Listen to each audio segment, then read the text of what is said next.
So there's 12 functions over here. We're supposed to find the function whose domain excludes 0. It sounds like there's just one. So you can plug 0 into sine of x. There's no problem. Check that with your calculator and it works out. You can plug in 0 in here. We're looking for the function where if you plug in 0, there's some sort of error. So e to the 0 is 1. 1 minus 2 is negative 1. So that's fine. You can plug in 0 here, no problem. 0 here. There's no divide by 0. There's no square root of a negative for this. What about this one? If you plug in 0 here, you're dividing by 0. So that's a problem. So function h is the one that they're looking for. Look, 0 is fine in a square root too, because a 0 times 0 makes 0. So in other words, the square root of 0 is 0. There's no problem there. So it's just one function out of all these 12 whose domain has to exclude 0 because it won't work. Two functions have at least one point of discontinuity. So that means a point of discontinuity is where you would have to lift your finger if you were trying to trace the function. So here's the classic y equals 1 over x function. If I was to trace this with my finger, I have to lift my finger to jump back up to this part of the graph. So that's a point of discontinuity. So graph these functions if you're not sure what they look like. This function looks really similar to this one. Okay, it's just inverted. That was a bad graph here. I think it looks like this. Negative x. Yep. Okay, so if you graph this one, you have to lift your finger. It's got a point of discontinuity. It said there's two though. This is fine. You don't have to ever lift your finger when tracing that graph. Same thing here. Same thing here. Same thing here. Same thing here. Same thing here. Same thing here. I guess I don't know.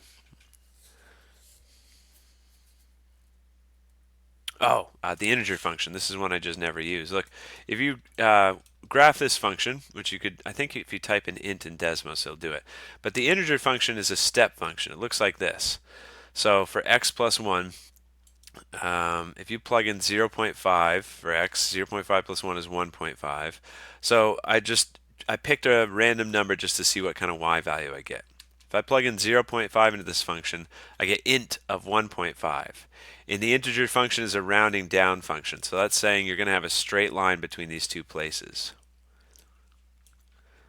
Okay. So that's what the function is going to look like. I think I went over this in another video too, what the integer function looks like. It's a rounding down function. So there's many places of discontinuity. You have to pick your finger up in multiple places. And then the 6 functions that are bounded below. So if you graph y equals negative sine of x, it should look something like this. Bounded below means that there's a point you can go no lower, and this one is bounded below. Same thing with this one. If you graph this, there's a place where it's bounded below. So A and B are bounded below. E to the x minus 2 should look something like this. Okay, there's a point that it can go no lower. Right around right around y equals negative 2 if you were to graph that. Okay, so this is bounded below. Can go no lower than negative 2. So that is lower bounded. This one is not. This one is not, but graph those in Desmos just to get familiar. This one is bounded below. The graph should look something like this. Okay, so there's a place where we can go no lower. So F is also bounded below. It has a floor to it. This one's going to have a floor to it. The graph should look something like this. So this is the lower bound. So if there's a place that acts like the floor of your function where you can't get lower than it, then that is a lower bound. This does not. This does not. This one does. Negative square root of x, that should look something like this. So you can't get any lower than y equals 0. And then this one does too. Hold on. J, and then L does as well, because that's a logistic function. 6 functions. I said 2, 4. Okay, they're using graphs, but that's fine. Same thing. You can graph all those ones. They'll be the same graphs as what's in the textbook.